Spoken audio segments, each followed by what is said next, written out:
አሁን የደረሰን መረጃ አለ የመጨረሻው የዘመቻ ምዕራፍ መጀመሩን ጠቅላይ ሚኒስትር አብይ አህመድ አስታውቀዋል።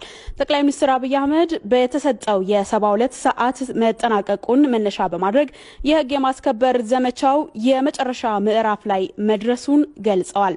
በተሰጠው የ72 ሰዓት ውስጥም በሺዎች የሚቆጠሩ የትግራይ ልዩ ኃይልና ሚሊሻ አባላት እጃቸውን ለመከላከያ ሰራዊት ሰጥተዋል ያሉት ጠቅላይ ሚኒስትሩም ብዙ የትግራይ ወጣቶችም የህወሓትን ኩይ ዓላማ ተረድተው እጃቸውን ሰብስበዋል።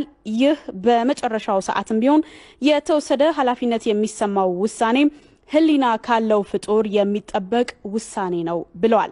መንግስት 72 ሰዓት ሲሰጥ ዓላማው ሁለት ነበር። በአንድ በኩል ዋና ፍላጎቱ ህግን ማስከበር እንጂ ጦርነት አለመሆኑን መግለጽ ነው።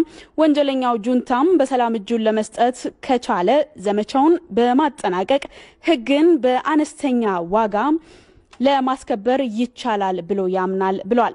ለዚህም ሲባል ተደጋጋሚ እድሎች ሰጥቶ ነበር ብለዋል። ሁለተኛው ደግሞ የህወሓትን የጥፋት ዓላማ ዘግይቶም ቢሆን የገባው አንድም ሰው ከተገኘም ያንን ሰው ለማትረፍ እንዲቻል ነው ያሉት ጠቅላይ ሚኒስትሩ ለህወሓት ጁንታ የተከፈተው የመጨረሻው የሰላም በር በጁንታው እብሪት ምክንያት ተዘግቷል ብለዋል። የጥፋታቸውን ዓላማ ተገንዝቦ ለሚመለስ ሰው በተከፈተው በር ግን በሺዎች የሚቆጠሩ የትግራይ ሚሊሻና ልዩ ኃይል አባላት እጃቸውን እየሰጡ ገብተውበታል ብለዋል ጠቅላይ ሚኒስትሩ። የመከላከያ ሰራዊታችን የመጨረሻውንና ሶስተኛውን ዘመቻ ምዕራፍ እንዲፈጸምም ትዕዛዝ ተሰጥቶታል ብለዋል። በዚህም ዘመቻ በንጹሃን ዜጎች ላይ ለንጹሃን ዜጎች ከፍተኛ ጥንቃቄ እናደርጋለን።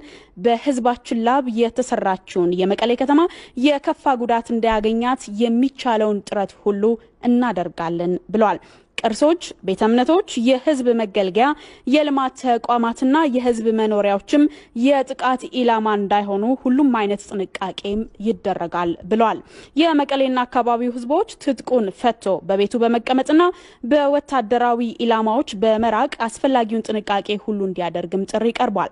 በጥቂት የህወሓት ጁንታ አባላት ምክንያት የሚደርሰውን ጉዳት ለመቀነስ ህዝቡ የጁንታውን አባላት አሳልፎ በመስጠት የበኩሉን አስተዋጽኦ እንዲያደርግም ጥሪ ቀርቧል። የመከላከያ ሰራዊታችን በሰላማዊ ዜጎች፣ በቅርሶች፣ በቤተ እምነቶች፣ በልማት ተቋማትና በንብረቶች ላይ ጉዳት ሳይደርስ ጁንታውን ለህግ የሚያቀርብበትን ጥንቃቄ የተሞላበትን የዘመቻ ስልት የነደፈ መሆኑን ልናረጋግጥ እንወዳለን ብለዋል የጠቅላይ ሚኒስትር አብይ አህመድ።